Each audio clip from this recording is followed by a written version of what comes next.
This is a beautiful mess, and today we're taking it cruising. The only thing is, we've got zero experience. Oh, what? 8 months ago, we took this canal boat out of the water ready to fully restore it, and now it's time to test it. And what better way to do that than to take it through a 2-mile pitch black haunted tunnel. Who would have thought when we started this build that we'd be taking it through one of the longest canal tunnels in the country? But before we start that little adventure, we need to get our canal boat filled up with some diesel. What better way to start a road trip by picking up a hitchhiker? This is John. Is it? It's Alan, really? Oh, Alan. We've asked Alan, does he want to come on a road trip with us? Alan? Yes, please. Yes. Rob's coming anyway. You know Rob, he's the blaster. Can we pick up anyone else on the way? Maybe. Alan has a boat on the same mooring, and we see him on the side and thought, why not ask him if he wants to come along? And lucky for us, he said yes. You got a couple months experience on this, didn't you? Yes. We ain't told him where we're going, that's why he's jumped on. It's just a haunted tunnel, don't worry. When we put our boat into the mooring, we actually had no idea this tunnel was even here. If any of you are watching and we crash into you, we're really sorry, okay? It's an accident. We've never done this before. Forgive us. Although, a lot of the locals like to call this a contact spot. Are we going to smash up our new canopy? I really hope not, because these canopies make this boat super special. We good? Yeah. Oh no. I'm all right, so the canopy's all right. Alan's got one of those voices that you just trust him, so we full sent it, and lucky for us, it cleared. We are going to a tunnel that is haunted. Basically, when they were building it, I think the tunnel collapsed and then killed 14 people that were working there. And basically, you're supposed to hear them sort of people in the tunnel and loads of stories like that. Blisworth Tunnel was started in the late 1700s and it wasn't complete till the early 1800s. We've done one bridge, but the second bridge we're going to tackle, we think that this might get damaged. So we're going to take some of the pull pins out and we're going to slide it forward. With the design of our canopies, they're made to be easy to fold and put away for things like this, bridges, and also that tunnel we're going to be going through. Because Blisworth is 2 kilometers long, or around 1.3 miles, and we're going to need that canopy down when we start going through it. Although it's a bit of a journey now, don't forget we've got engines. When it was first used, they used to do something called legging, so they basically walked the canal boats through the tunnel. No, wait for me. I was so out of breath trying to get that shot, you know. This is where we ain't the BBC, there's only 3 of us, so we're having to jump on and off the boat. They also wouldn't have showed you behind the scenes. Brad, you're not meant to show them that footage. It's all meant to be magical. Mountbatten Crusader. That sounds like it's been around the world. Something you start to notice when you're out on canal boats is the world slows down. We rush past things so quickly these days that you miss how nice this country is. Give Robbie some bush. Robbie's getting some bush. While you're out on the motorway, you wouldn't believe this is sat right next door.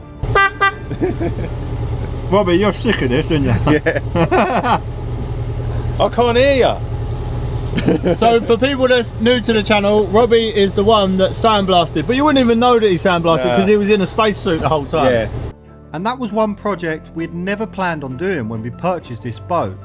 But as we got into the rebuild, you always gain extra jobs, and this was one of the biggest, but it was also the biggest transformation, stripping back all those years of use and abuse. And once we was back to a bare shell, we could see what we was working with. And lucky for us, it wasn't that bad. So with it stripped back, Robbie put us a nice coat of primer on to protect this thing for years to come. Even more important than the job that Robbie did is the fact that after all of this, we've become very good friends. And that's what you gain out of projects like this.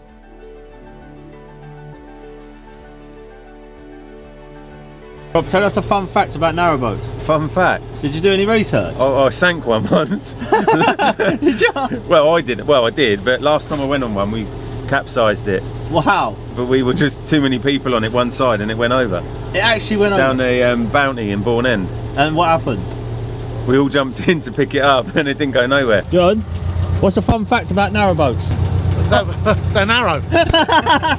Not only was our new friend Alan teaching us how to drive the boat, he was also filling us with amazing facts, like narrowboats being narrow. We're going to let John have a go. Yeah, you can have a go. John, you're having a drive with a beautiful mess. Yeah, come on. I like how he's just not even correcting his name anymore. I'm going to sit at the front. We're having to pay Al for a friend experience, aren't we? At the end of the day, we have to give you 50 quid for being our friend. Yes. This is how crazy the canals are. Just think, when was the last time you pulled over in your car, met a stranger and said, "Hey mate, do you want to drive this?" Look at that, we passed another boat and nobody died. That's success. That's well quiet. Not like our V8. Well, not quite a V8. It's actually a 1300cc straight 4.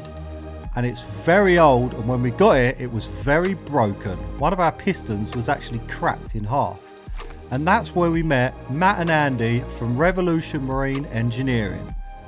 And again, just like Robbie, they're now very good friends of ours. And they've given this engine a second lease of life, so it can get back to cruising the British countryside. That was the first boat passed. How did we do, Al? Fine. Absolutely Yeah? fine. Yeah. Just don't panic. So. I was panicking. Why? You're not steering. Let the man steering panic. Lucky I weren't panicking then, would it? And he's not wrong. When you come up to other boats, you need to just take your time and don't panic. Everything's very slow and controlled. And at the end of the day, you are on a boat, so they are quite difficult to steer. But we passed a few and we got used to how it's done. And he did teach us it's port to port. So the left hand side of your boat to the left hand side of their boat. Oh, fancy seeing you, Peter, just before a tunnel. Oh my god, what are the chances? We need you to give us some history about where we're going. Where are we going? Did you not do your research? I know that the Blisworth hut is really nice looking. Let's go have a little tour. Yeah, okay. So this is just before the tunnel, yeah? Pete, can you give us a tour of... This is Blisworth Tunnel hut, and I mean, it looks pretty nice inside. Is it open? It's locked. I mean, it looks like no one's been in there for years. Look, there's beers on the floor, look. I mean, it does say cans and bottles on the wall. Give us some more history. So the history of this tunnel is following completion of extensive repairs, this tunnel was reopened to for navigation by Sir Leslie Young. Did you just read that board, or did No, you... no, I knew that. No canoes though. No canoes prohibited. No? So if you're on a canoe, no go. Don't bother. Hello. Was that echo coming back, or was that? Mate, I swear there's nothing in there. There's someone in the tunnel. We're going to try and freak them out like it just freaked us. License and registration, please.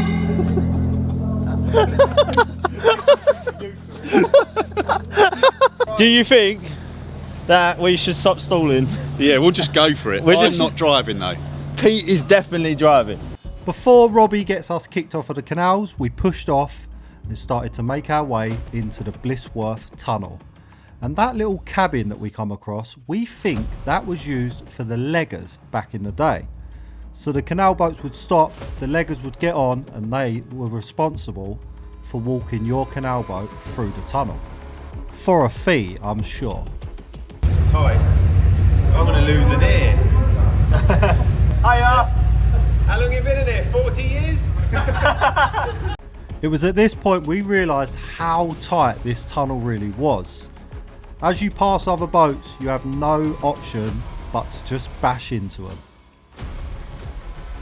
We're 600 metres in. What are we? Yeah. How'd you know? There's a sign. Oh, was that 600 metres that way? Yeah. It's like 1.3, nearly 2 miles long apparently. Close enough, Robbie. It's 2 kilometres and 1.3 miles.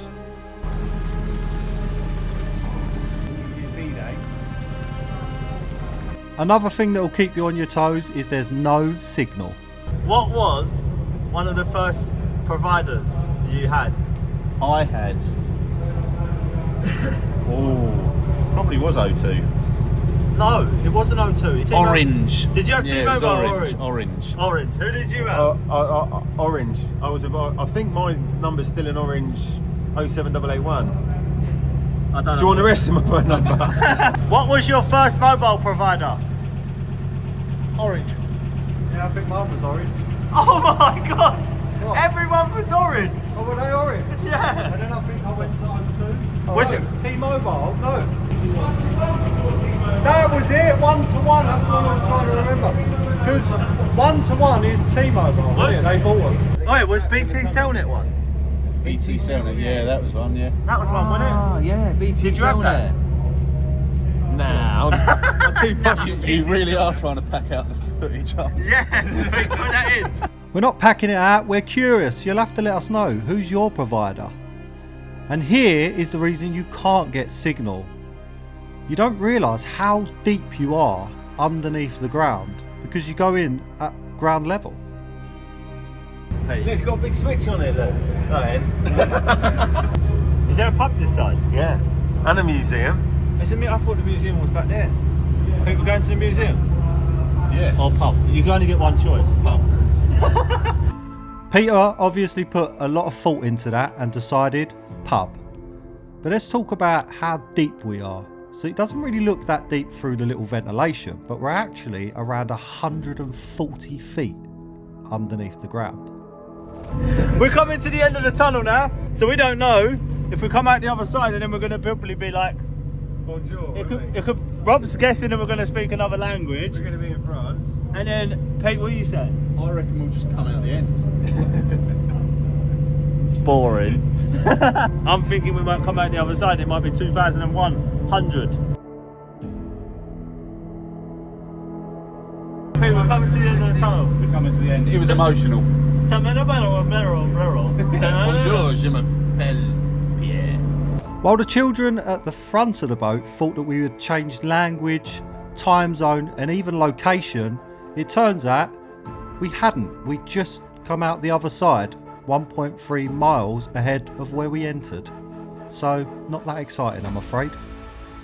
But we did manage to not scratch up our lovely paint job. So when we started to paint our boat, we wanted to make sure it was going to withstand the canals because they can be a little bit rough and you are going to bump into things. And because we've got that 2-part epoxy paint, it come out the other side completely unmarked. We're going to park up somewhere. It says tunnel waiting over there, so we're not going to do it there, but we're going to park up and there may be a pub along here. I think they said there's like a 3-minute walk, so we're going to try and moor up and go find a pub, hopefully. You may be wondering why we've chosen to go on foot. That's because we don't think there's a turning point. So you can't just turn these anywhere, you need somewhere designated for turning. So there was one right next to here, so we decided to go the rest on foot. So we've been recommended by the locals that the museum's interesting and it's free, but we're going to keep walking and try and find the pub. One thing we did find quite odd was the stopping at a mooring, tying your boat up and then just walking off and leaving it. You just got to hope that it's there when you get back. Yeah, you've got a fireboat. What, to put fires out? It'll take you 6 years to get there. Firemen used to charge, or is it America? That's what I'm not sure about. It was whoever got there first got paid, so everyone just used to get there as fast as they could. What, you'd be like, mate, I ain't putting this out unless you give me 30 quid. Yeah, like where's the money? How much are you charging to put the fire out? Oh, a lot. So if it's someone's house and you're like, mate, how much you got? Oh no, only boats. Only both. We're not having a vote off, are we? Not you, not you, not you. You're in charge. What are we doing? Oh, we're going. The only adult and grown up in the group decided that we should go in, and that's exactly what we did. And I'm glad we did, it was quite interesting.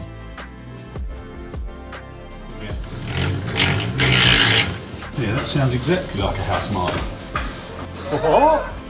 Right, you ready? Smile. Pete's head don't fit in here. It's because it's a child's hole. That sounded weird. What is your name? Nothing. Phil, there's a turd in the bucket. Right, so There is a pub just over there. I don't know how you get there, but we thought we'd come in here first because it shuts at 4 PM and it's quite late. And to get to the pub, we crossed over the lock, which I never knew you could actually do that, but apparently you can. So that's exactly what we did. And we made our way to this lovely little pub. Cheers, everyone. cheers. Cheers. Cheers. Cheers. Nice to meet you, Al. Al, you're welcome to the Home Improvements channel. How was that, Al? Oh, lovely. Wait, we're full up now. Yeah, we're totally full up. It didn't take Alan very long to start becoming quite the friend. Who is that? That's Rosie and Jim.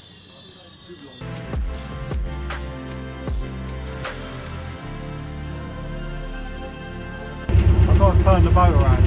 Really looking forward to that. Might seem an easy task, but for a beginner, you've got a 40-foot long boat and it only steers from the rear. But luckily, we had Alan on board.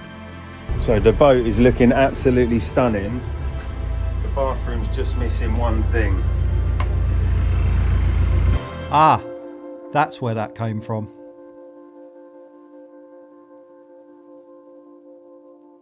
Back in the tunnel. It's almost like we've done it once before. On the way through, I think this tunnel journey took us about an hour and 10 minutes because remember, we're going very slow. But once we had done it once, we realised that we could pick up the pace quite a bit, and it was getting dark, not in the tunnel, but out the tunnel. So on the way back, we actually pushed that accelerator and we got moving, and it was looking like we was going to be doing this trip in about 45 minutes, which isn't bad going. If you go out on a canal boat, or even if you hire one from someone like ABC Leisure, I would definitely recommend trying this out because it's quite the experience. And what a test for our boat. All that work that we've been doing over the last 8 months, and the first test we give it is a 2-kilometre tunnel with 0 signal, and it performed amazingly. And that's because of all the great people that we were lucky enough to work with. So yes, we put in a lot of hard work, but we also got to work with some great companies and some great people, and they've helped bring this boat to life and make it capable of doing journeys just like the Blisworth Tunnel. And hopefully, if the winner of the competition that's going on chooses the boat, they'll get to enjoy it for just as long.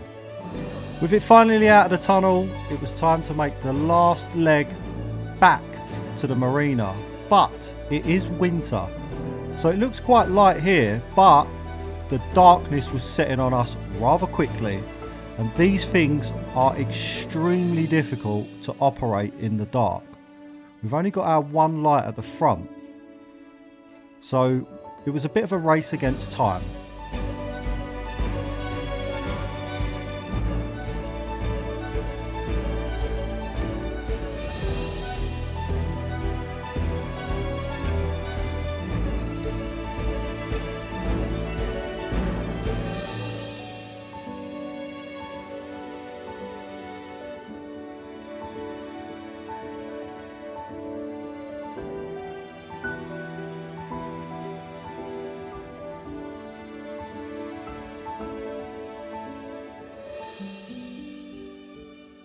We have arrived back to the marina.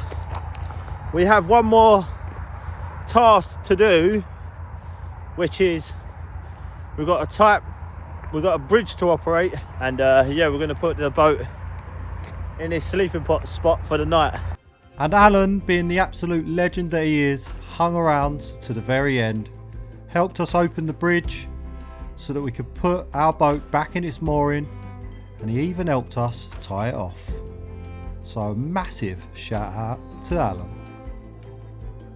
During the boat build, you guys decided that you wanted us to raffle it off, and that live draw has now been completed. Cue the clip. And the winner for the narrowboat is Phil, hit the drums. David Hodgkinson. Well done to David Hodgkinson. Right, I've got his number. Let's give him a ring. Hello, is that David? Cheers. How are you doing, David? So you entered a competition for the home improvements at Narrowboat, Yeah. and you've gone and won it. No way. Today is an exciting day because we're going to be meeting David, who's going to be the new owner of a boat, and he can have a look over it and decide if he definitely wants the boat or does he want the cash alternative. So let's go meet him. Q. David. This is David. This is the person that's won it. Hi. He is a genuine, real person. David, what do you think? It's stunning. I've seen the videos, obviously, watched them being built. Yeah. But when you actually hear him, you know, and see it in real life, it's just unbelievable. Should we go have a tour of the boat? Yeah, why not? Let's go have a tour of the boat and see if David likes it. What do you think of the nice removable floor? It's stunning, yeah. It looks nice. Yeah, You're speechless, aren't you? yeah, I am speechless. That's what it is. So no, I can appreciate the work that's gone into it. This is the inside, David, where we sort of tried making it look open planned. You've seen the video. Seen all the videos. So you know yeah, what's yeah. going on. No. Did you open the sink? No, I haven't Do you opened want the to? sink. It is so cool. While David tours the boat, we can let you know the evaluation that we had. So for the insurance, it was £70,000, and the resale was set between £70,000 and £100,000. So this boat really is amazing. And then through to the bedroom. This is a nice bedroom, right? Yeah. So this bed fully folds down. Yeah, they literally just click in there, Yeah. front and back, and then these all slide down. And then it gives you one massive Massive king bed. side bed, yeah, which is really nice. Oh yeah, and then we've got our balcony. Look at the view. Waking up. How could you not want that life? Come show them outside what we're staring at right now. The sun's shining, the water's going. Should we take the boat for a drive? Yeah. Yeah? There's no point in showing him the boat without letting him cruise the boat. So that's exactly what we did. We took it back out of the marina, and David and his friend took control of the beautiful mess and began to cruise it down the Great British Canals. And the weather was absolutely stunning. It was just surreal, really. For us, it's kind of bittersweet because there's a good chance that David is going to take the boat and not the cash. So this could be the last time we get to cruise on the beautiful mess. That was the best first experience of a boat. Has that put you off? No, not at all. So there was a £35,000 cash alternative you can take instead of the boat. What would you like to take, David? The boat. The boat! Yeah! Absolutely. Oh mate, what? Brilliant. What a geezer! Yes! While we was all very excited that David has picked the boat, it was also kind of a sad moment because the whole journey is over. Give it back. Me and Phil own a boat. And it's been filled with great memories and great people.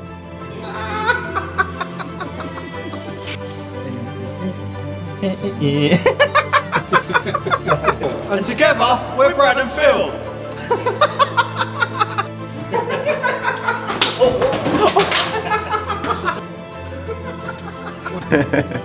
This hurts my eyeballs.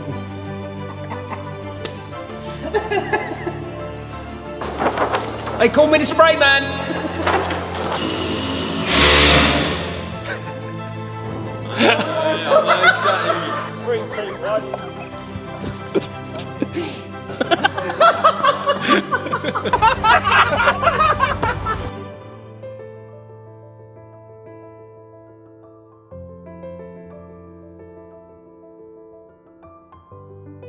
One journey over, although very sad, just remember we've got a new build coming very soon, so make sure you like and subscribe to see the next epic build.